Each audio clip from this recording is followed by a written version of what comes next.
Hey neighbors, the handyman here with Initiative Coffee Company along with the Forgotten Realms' own Cobra Commander, and today we're talking about DDEX 3-6 No Foolish Matter. Author Ash Law, editors Claire Hoffman, Chris Tulach, and Travis Woodall.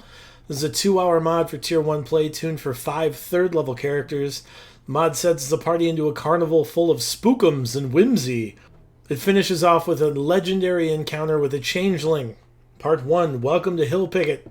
The party enters Hill Picket as it prepares for an impending carnival. Local conspiracy theorists think the carnival is up to no good, causing a deadly plague wherever it goes. The party can chat with several folks in town and prepare for the event's arrival. Jake, we start off with kind of an open sandbox scenario with a lot of NPCs to talk to. Walk us through this. So, first and foremost, I want to say I don't think I've ever been complimented so much being called a Cobra Commander. Not only that, the Forgotten Realms Cobra Commander. That, to me, I appreciate that, Brian. It's all downhill from here. It's all downhill from here. You know, if this is what I got to look forward to, that I have no problem with that. Look, I really do like the fact that you kind of put a spin on it, that when you're looking at these mods, definitely this one, because there's a carnival. We haven't had one that has existed in 1, 2, 3, 4, 5, 7, 8, 6. I don't count as a really season here, but 7, 8, 9, 10. We don't have a carnival. This is the first it doesn't time come we up a get lot. It comes up in make one. It doesn't come up in AL. It comes up in hard books, right? It comes up in probably Descent. It comes up in the Ravnica book if you play the storyline in Ravnica. But as an AL play, yeah. This is like truly one of those sandbox mods. So before I get to the fun carnival part, it's really neat because you have like 6 or 7, 8 NPCs.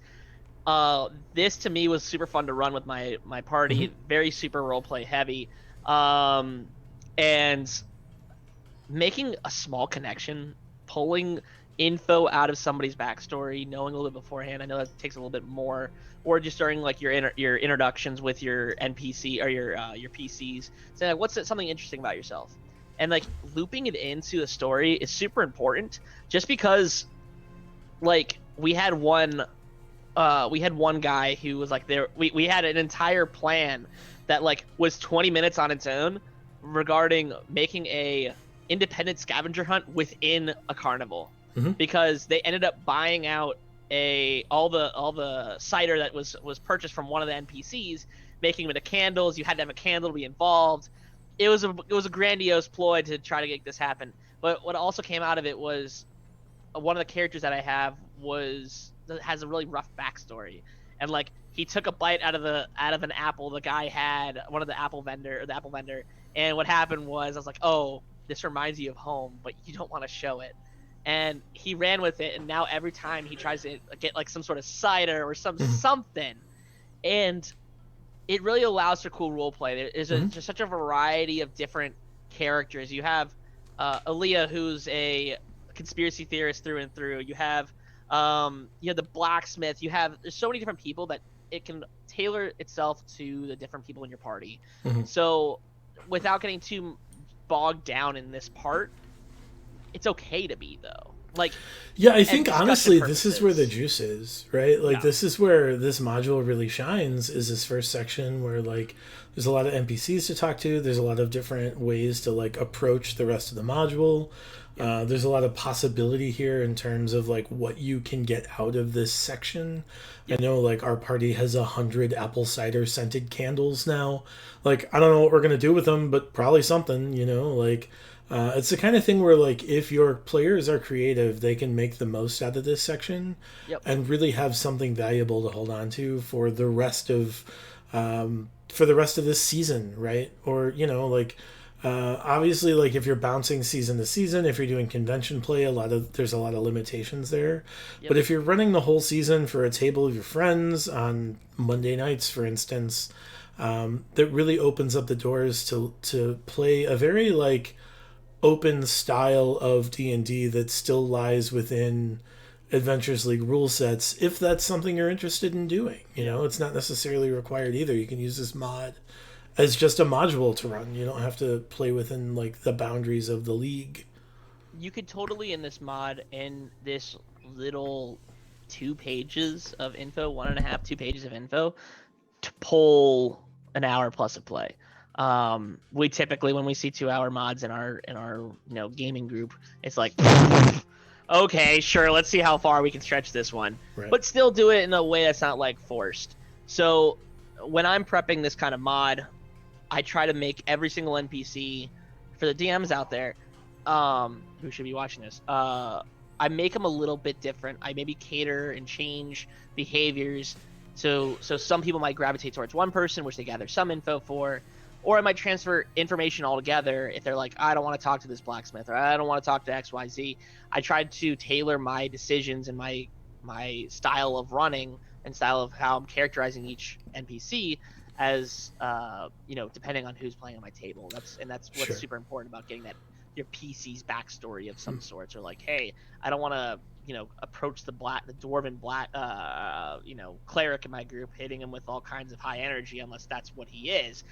Like, I might hit him with a little more solemn of a character, while the bard might be a different story. Yeah. So I think this is a great place where you can either explore your PCs, ask them questions, and use that through the guise of having your own NPCs doing that and making mental notes, seeing how much your characters are invested in their players are invested in their characters. Yeah, I will say this section and the next section as well, you do have to keep an eye on your table, because if they're losing interest, it's going to be hard to get them back. Yep. And sometimes like these RP sessions aren't for players, right? They're just not into it, and that's fine. There's a lot of opportunity here for players that want to take it, but if they don't, there's nothing wrong with just moving through it. Yep. And using a 2-hour mod as a 2-hour mod. I will say though, knowing what happens in the rest of this mod, whether you're watching this before you've read it or not, this is a tough mod if you've not done prior prep or can make things up on the fly. Yeah. It has guidance to some sort of how carnival games work, but like, you have to be Johnny on the spot about it, because it's like, hey, what games do you want to play? And typically it's like, well, what's available? And then the response is anything. That, I would say, snubs creativity versus creates creativity. So just like, if you're gonna do stuff, be prepared if you're gonna fly through this, that this could be less than a 2-hour mod. Yeah, it could. But that's just something to be aware of as a DM. So I would hope that you spend a little bit more time maybe embellishing characters than per se just saying, and we're just gonna be info grabbing here. Honestly, like, I think a lot of mods break down to less than 2 hours. Even 4-hour mods break down to less than 2 hours if your party is only interested in hucking dice, right? Sure. If all they're going to do is go through the major 1s and 2s of combat, like, you can turn a 4-hour mod into 90 minutes even pretty quick if you're going to cut out all the extra stuff. I say extra stuff from that perspective. Yeah.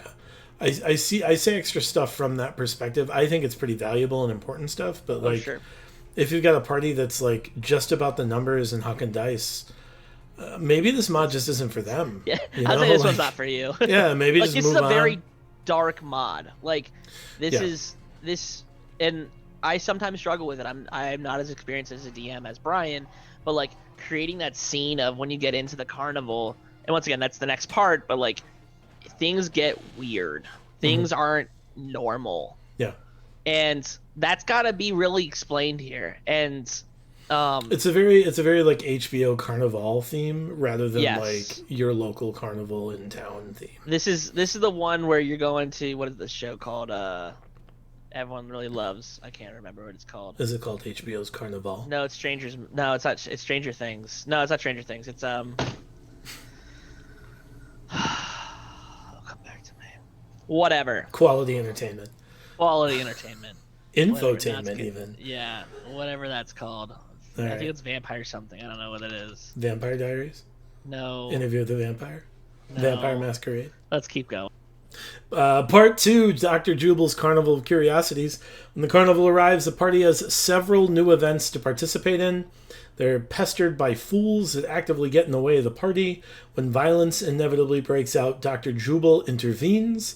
After meeting with Dr. Jubal, the party finds Aaliyah, the conspiracy theorist from town, on the verge of death, with one final warning as she passes, and then fools attack.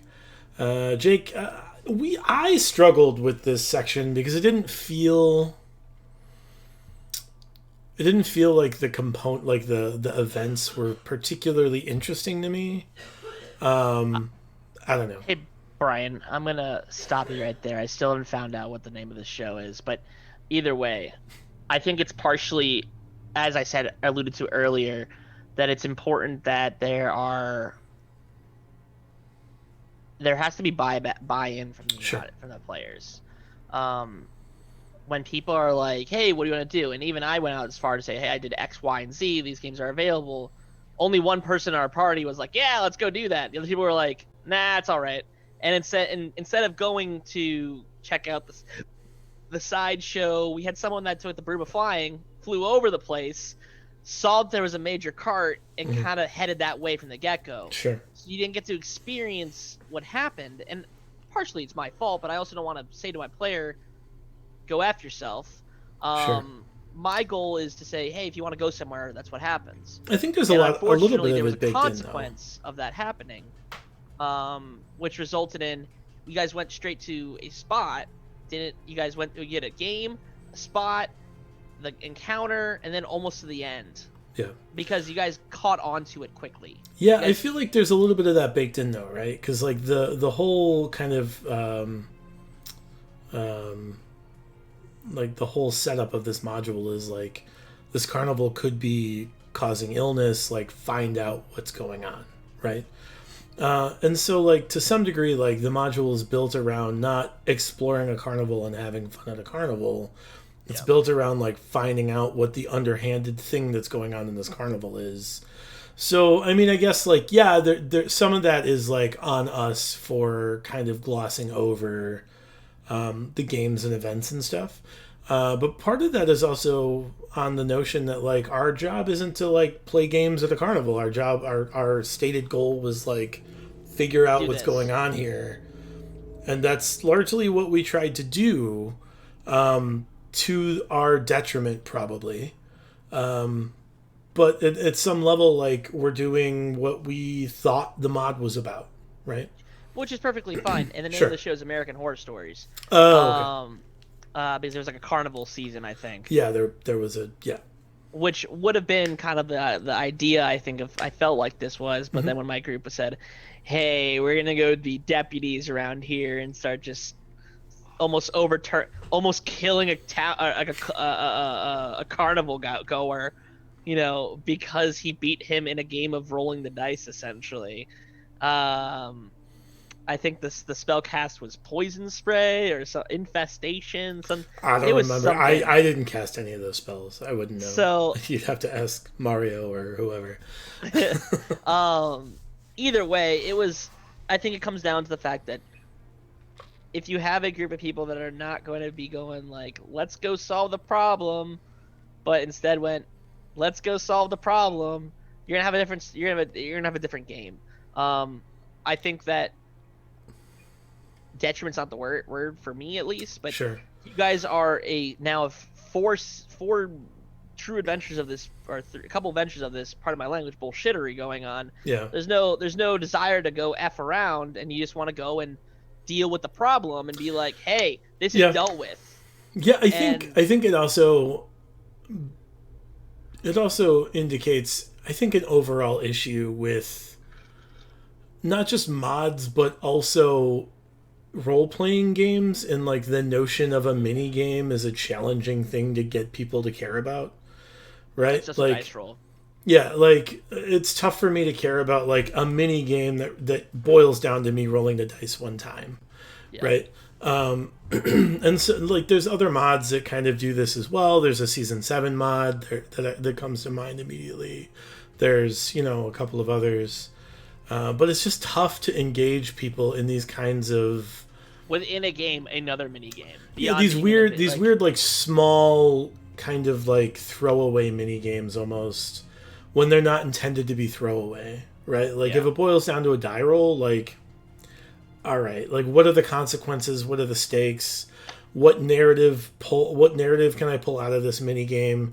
And it's not just this author, it's not just Ash Law here. It's any time. I like frankly, the concept. Yeah, I like what he's trying to do. I just don't know that it was executed well, because I don't know that like like AL's the tabletop setting role for it. playing games lend themselves to this kind of concept, right? Sure.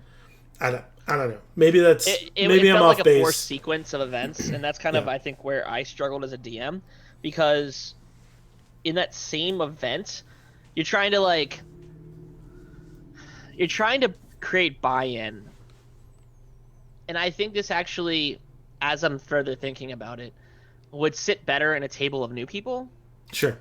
Yeah. than a table of people, I don't say even experience, but like it. I wouldn't mind throwing this at, like, of course with the proper precautions, kind of like how like Tales Trees Tell from 1-8 be like, hey, this can be a weird mod. Mm-hmm.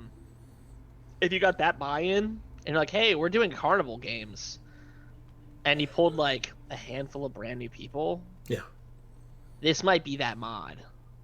I don't think this is an experience like, hey, I'll pick this up like, Dudes for the Dead, because I can play that every single day, and I'd probably get a little bored, but at the same time, it's a fun mod. Mm-hmm. This is a fun mod to run, and I think it'd be a fun mod to play, but I don't know necessarily for an experienced table.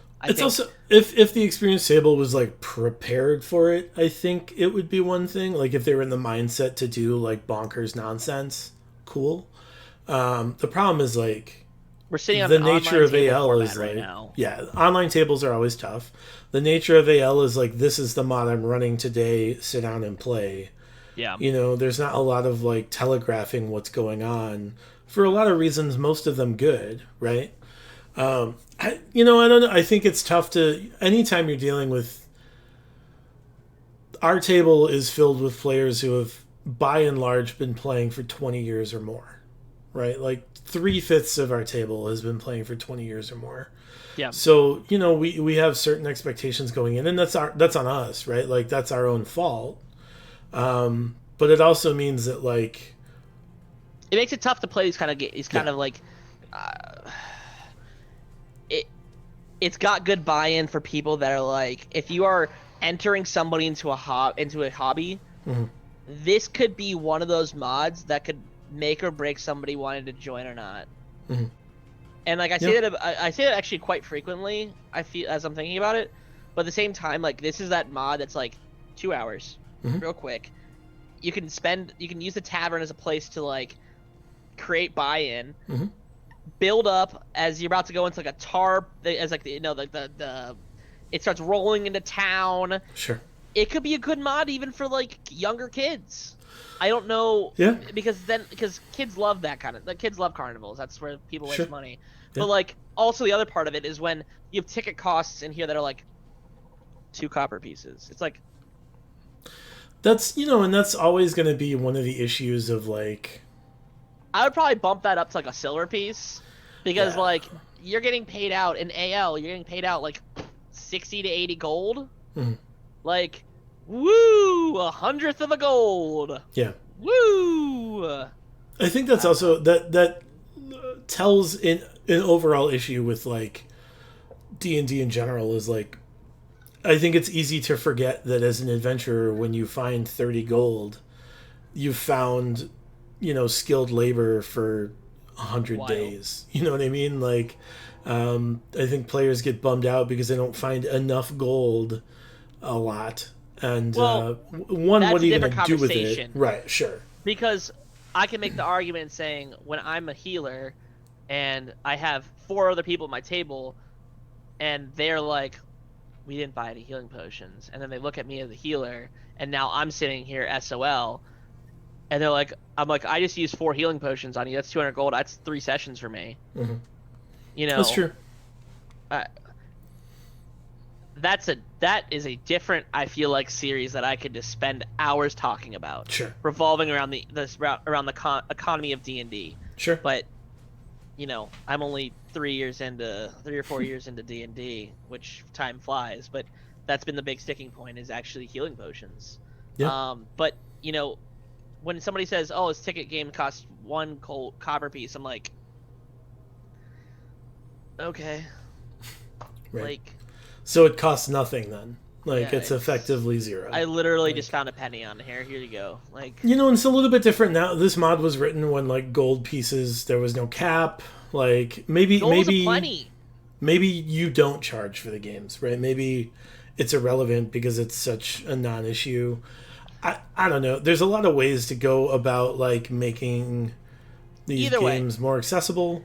I would say that unfortunately, with how it was run and everything, there's definitely very interesting concepts and very different. Like if your game does fortunately get into the realm of people buying into the games, there's many encounters that can happen here. You can have very fun, just plan them out in advance as a DM. I know we went off track, but like plan them out as a DM, what you want to do, what you think is interesting. Don't let dice roll. Just don't ever do that. Take the time to read a little bit in advance, plan around it. Find the things that are interesting. Like I don't care if 36 squirrels come flying through, unless the 36 squirrels have they're being ridden by like little hands. Like cool, that's interesting. I don't care about anything else. Sure. Like don't make stupid things happen. That's just me as a player and as a DM, because I get offended when I see when I've played in a mod, and like I love rerunning mods. When I hear this noise at the point where I know there's random encounters, as soon as I hear, I'm like, son of a awesome. Sure. I really am excited to have the literally the dice of fate determine my next 45 minutes of play. Right. Don't. Right. It just feels like you are being held hostage by the dice instead of using them as a tool at that point. Like anyway. Maybe do 2 of them or whatever it is. It doesn't matter. Pick the ones that are interesting. You're gonna run the ones you think are interesting better than you're gonna run the ones that you don't. Right? And that's just the way it is. So if you pick the ones you think are interesting by just the fact that you picked them, they're gonna be more engaging than the ones that you like have to like struggle through, right? And if you are someone watching this, and I come to your table, and I'm playing in this mod, and you said, "Hey, I really like that DM's tips," and I hear your dice roll, I'm gonna be sad. I will fight you. I'm gonna be sad. Yeah. Part 3. When the looking glass looks back, the death throes of Aaliyah lead the party to the mirror maze. Inside, the party finds several folks from town trapped within, including the real Dr. Jubal. The changeling disguised as Dr. Jubal arrives for a final showdown. After the changeling is dealt with, the captives of the mirror maze are freed, and the carnival moves on with its real leadership. This is an interesting fight because it's a legendary encounter, right? Like, this changeling has legendary actions. This changeling has environmental actions, or layer actions. You never think that you'd ever hear the words changeling. Right, like this CR3 creature with layer actions it's crazy, right? It's cool because it introduces this concept early on, which I think is valuable. I think I just might be a bad DM because it feels like whenever I ask, hey, can I please have XYZ saving throw, my players are like, yeah, at a minimum of 45. So like, it never feels like I can truly enjoy some of these. Like, I see this on paper and I'm like, oh, this is gonna be awesome. And then I always fool myself 4 hours or 2 hours, 3 hours into a mod and be like, that was awful. Because I don't think it's just you. I think like it happens on our Wednesday games that I run as well. You know, it happens at convention tables. It happens, and it sucks because like there's really neat things. Like I really, really enjoy the madness tables because if somebody gets madness or somebody fails a saving throw, they're almost out of combat. And like I hate taking that away from someone, and I don't want to be in like the DM versus player mentality. But like grabbing one and being like, heh, like. Definitely feels good as a DM, like you kind of did something. I don't think it's a DM versus player mentality. I think it's about making the combat more interesting and adding more obstacles. Yeah. Right? And so, like, if anything, it's there to engage the players more. I think the issue is that 5th edition overall is a system that is set up for players to be successful rather than fail. Sure, I agree. And I think that's intentional.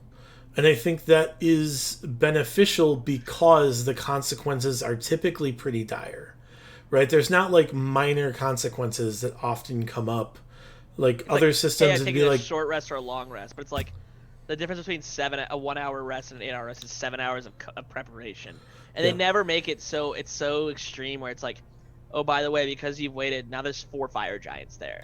yeah. I mean, like, and that's an extreme example, but like in other systems, like if you get a penalty and like, oh, you get a -1 on your roll, unless you deal with getting with fixing it, right? Like disadvantage is statistically a -5 to the roll. Yep, That's pretty substantial. definitely tier one. Yeah, and so I think a lot of it is a situation where like players, like the system is built to benefit the players because the consequences of failure are so dire, right? And this comes up in like action economy and combat scenarios. It Yep, comes up in like failure and levels of exhaustion. It yep. comes up in death saves. Like you statistically are more likely to succeed than fail. Like Yeah. it comes up in a lot of different aspects. And I think like there's good reason for that, It's but very player friendly and player inviting, and it's but gonna have to be unless you do a homebrew system where you fiddle with those rules, and you right? can't, Like, which is yeah. fine. Like for instance, and I'm gonna plug is our every Thursday game, every other Thursday game. There's interesting long rest concepts. Like Mhm. people shouldn't be getting back so much. Mhm. Like I mean, I understand like you're taking time to do it, but like even when you're getting back everything, it's like, oh, I just Right. took a hard reset. Okay, Yeah, like I hit the forums with that the other day, and by and large, people seem to be positive about like the idea of an insecure long rest, because it doesn't. It's a mitigating. It's mitigating the consequences in a way that doesn't take them away completely. yeah, Like fifth edition seems to be an all or nothing scenario, with yeah. the exception of like sometimes there's like if you fail, this happens. If you fail by more than 5, this terrible thing happens. And when they Right. do have it, there are occasional, but that's more like monster effects where it's Mm-hmm. like you are paralyzed or Or it's like hard books, it comes up. intellect hours. Like Mm-hmm. it's like you failed by X, you're just dead. Right. Like It which is an comes up in extreme hard example. books, like White Plume Mountain has a couple where if you fail by more than 5 or more than 10 or something, you get like super flu or whatever. Like, there's a couple of those like You get the worst concepts. kind of virus ever. Yeah, I mean, I wish that there was more of that. Frankly, I wish there was more mitigated success and mitigated failure. I think about older editions. You look at third edition, and like your knowledge of a monster is dependent on how well you roll. It's not kind of an all or nothing scenario. It's like it gives you DCs. Like if you roll a 13, you know this much. If you roll a 17, you know this much more. If you roll a 22, you know this much.